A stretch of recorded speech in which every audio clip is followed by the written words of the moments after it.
Fala galera, meu nome é Victor do canal Desvendando o Mundo e hoje vamos conhecer um pouco mais sobre terremotos, desde o funcionamento da escala Richter até tremores já registrados aqui no Brasil e, claro, entender um pouco mais como funciona esse fenômeno. Antes de mais nada, se você não é inscrito aqui no canal, se inscreva e clique no botão aqui abaixo e já deixe seu like, para ajudar o canal a crescer sempre e trazendo vídeos de conteúdos por aqui. Terremoto ou abalo sísmico são tremores que acontecem na crosta terrestre devido à liberação de energia que está acumulada em placas tectônicas abaixo do solo. E para entendermos como funciona o tremor, precisamos conhecer principalmente a estrutura geológica do nosso planeta. O planeta Terra ele é formado basicamente por 3 camadas, sendo a crosta, que é uma zona solidificada e externa do planeta, o manto, que é a parte ali mais interior e é composta basicamente ali de rochas derretidas e pastoso, e o núcleo, que é composto basicamente de ferro e níquel, subdivididos em 2 camadas, que são o sólido e o líquido. A crosta, ao contrário do que se pensava antigamente, não é contínua. Ela é toda rachada, e esses pedaços eles são chamados de placas tectônicas. Em 1913, Alfred Wegener ele vai apresentar a sua teoria, que é a teoria da deriva continental, que afirma que há milhões de anos as massas da Terra elas formavam um único supercontinente, que era chamado Pangeia. Essa teoria ela vai ser confirmada por sua sucessora, a chamada teoria das placas tectônicas. A teoria das placas tectônicas parte do pressuposto que a crosta terrestre ela está dividida em grandes blocos semirrígidos, ou seja, em placas que abrangem todo o planeta. Essas placas elas se movimentam sobre o manto impulsionadas pelo processo de convecção. São conhecidas, no momento, 55 placas tectônicas, 15 principais e 40 menores, que serão divididas em 3 tipos de placas, São as placas oceânicas, as continentais e as oceânicas e continentais. Essas placas, elas estão ali constantemente, em movimento, e essa é a principal causa dos terremotos. Isso é porque elas chocam uma com as outras, causando ali abalo sísmico, que são tremores que acontecem na superfície da Terra, devido à liberação de energia, que vai causar o acúmulo, às vezes ali por décadas, o acúmulo de energia por décadas. Ao liberá-la, acontecem esses abalos sísmicos que vamos chamá-los de terremoto, Esses choques eles causam deformação plástica, que é quando a tensão não é mais proporcional ao limite da elasticidade da rocha. E essa causa ela vai ali formar rupturas, também conhecida como uma falha geológica. O movimento das placas acontece devido a esse movimento, o movimento de convecção, que é quando as rochas derretidas esfriam e desce ali para o mais próximo ao núcleo, que é bem quente e aquece esse material, fazendo subi-lo novamente, entrando em um ciclo constante bem abaixo das placas tectônicas, E esse movimento e a direção das placas acontecem em 3 tipos, O movimento transformante, que é quando as placas elas se deslocam unilateralmente e esse atrito causa terremoto e às vezes deixa grandes cicatrizes, como a falha de Sahandres nos Estados Unidos, Já o movimento divergente que ocorre, quando as placas se afastam uma das outras. Esse afastamento vai deixar ali um vão, que será preenchido com magma que é pastoso, e ocupa espaço, formando ali uma dorsal oceânica,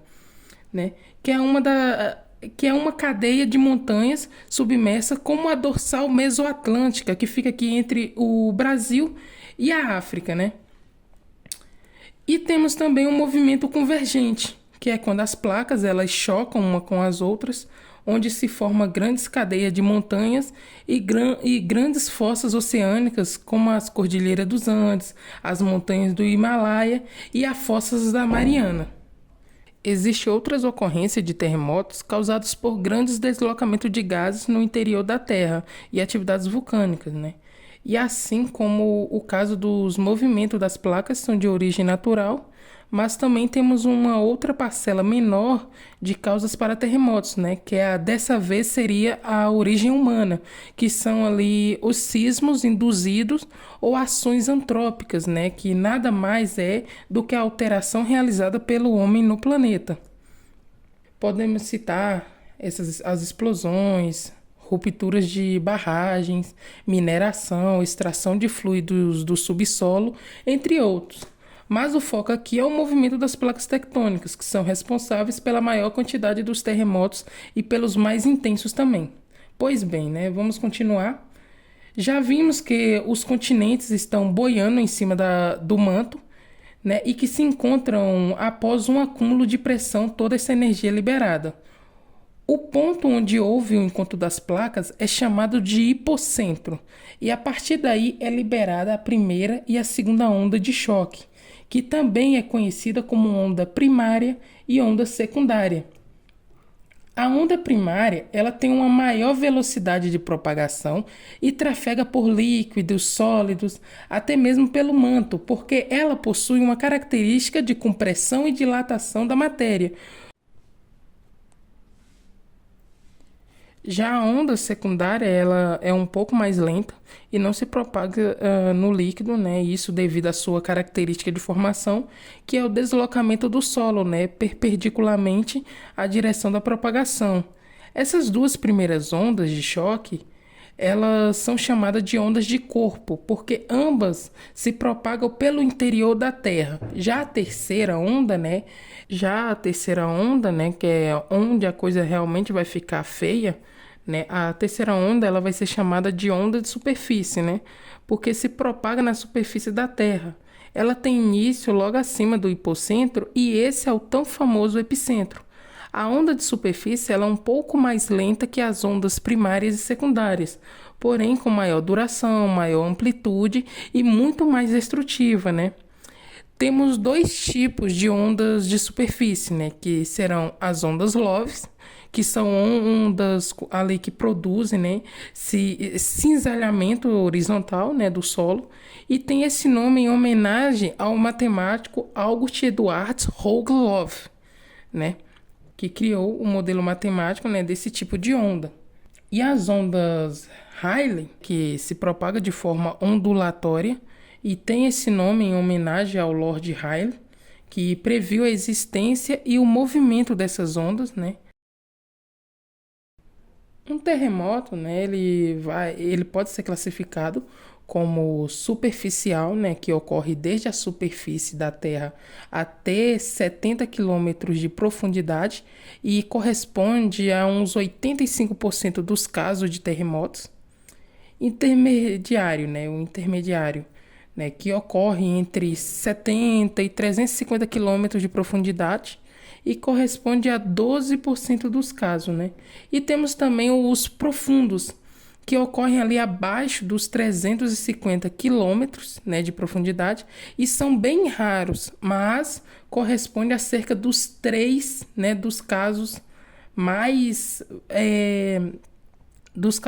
notáveis que já aconteceram até hoje, né? Certo, mas como são medidos e classificados os terremotos? Né, deve ser uma pergunta que vocês estarão fazendo até o momento, né? Então, as ondas de choque que vimos até agora, elas são captadas por sismógrafos, né? E sua intensidade é determinada pelas escalas Richter, escala de magnitude de momento e a escala de Mercalli, né? A escala Richter, né? Ela foi desenvolvida em 1935 por Charles Francis Richter e é uma escala logarítmica. Base e 10, né? Mas o que isso quer dizer, né? O que quer dizer base 10, né? Isso quer dizer que a cada ponto, né, devemos adicionar 1 vezes 10. Né? Por exemplo, se o terremoto ela foi classificado como 3 pontos, da escala Richter, né? E teve uma liberação de energia ali no valor de 50, né? O terremoto de ponto ali, né, de 4 pontos, ele vai ter o valor de 50 vezes 10, né, que vai ser 500, ou seja, 10 vezes a propagação de energia, né, do terremoto de magnitude 3. Né? Outro exemplo, por exemplo, é o se ele tiver 5 pontos. Né? Se ele tiver 5 pontos, ele vai ter 10 vezes o de 4 pontos, que vai ser, por exemplo, 500 vezes 10, que vai ser igual a 5.000 de liberação de energia, né? No entanto, essa escala Richter, ela tem algumas limitações, né, em sua forma, fazendo com que as medidas elas não sejam tão precisas, né? Mas existe também, né, o raio ali de quanto ela pode ser precisa, né, que é ali dentro dos 2 a 6,9 pontos, né? E quanto o epicentro ele está ali, né, dentro dos 400 quilômetros ainda. Mas para corrigir isso, né, em 1979, Thomas Hacks e Hiro Kanamori, eles desenvolveram a escala de magnitude de momento, né, que embora tenha fórmula diferente, manteve os valores ali de magnitude definidos pela antiga. A diferença aqui é que a escala de magnitude de momento, ou assim conhecida também como MMS, né, tem vezes 30, ao invés de ser vezes 10, né, a cada ponto. Então, essa magnitude 4, por exemplo, ela vai ser 30 vezes a magnitude 3, que por sua vez é 30 vezes a magnitude 2. Né? Embora a escala Richter ela seja ali mais conhecida, a escala mais precisa e a mais usada em todo o mundo é a de magnitude de momento, por ser mais precisa. E o terremoto também ele pode ser classificado também na escala de Mercalli, né, que é uma escala qualitativa usada ali para determinar a intensidade de um sismo a partir dos seus efeitos sobre pessoas, estruturas, tanto naturais como construídas pelo homem, né, como cidades, por exemplo. O terremoto eles ocorrem diariamente ao redor de todo mundo, porém em alguns lugares com maior intensidade, em outros com um pouco menos intensidade, né? São ali menos perceptivos. Nas bordas das placas tectônicas ou falhas geológicas, né, os terremotos eles acontecem como mais frequências e maior intensidade, né? Cerca de 90% dos terremotos do mundo e 81% dos maiores, né? Acontece ali em zonas, né, em forma de ferradura com 40 mil quilômetros, né, de comprimento, né, que vai ser chamado também de Anel de Fogo do Pacífico, que em sua parte, né, em sua maior parte ali, vai estar nos limites das placas do Pacífico. E para finalizar, né, aqui no Brasil, por exemplo, né, a gente, embora temos a felicidade de estar bem no centro da placa sul-americana, também acontecem terremotos, né, como o que ocorreu no Mato Grosso em 1955, que chegou a 6,6 pontos na escala Richter, né? Ou o terremoto de Minas Gerais de 2007, que chegou a 4,9 e inclusive, né, causou uma morte, né? Teve uma fatalidade. Mas para finalizar é isso, pessoal. Então, ficamos por aqui. E se gostou do vídeo, não se esqueça de deixar o seu like e se inscrever no canal, caso não seja inscrito, para continuar a receber mais conteúdo sobre o planeta Terra, né? Se inscrevam aí e deixe seu like, tá? Tchau, tchau, um grande abraço e até a próxima.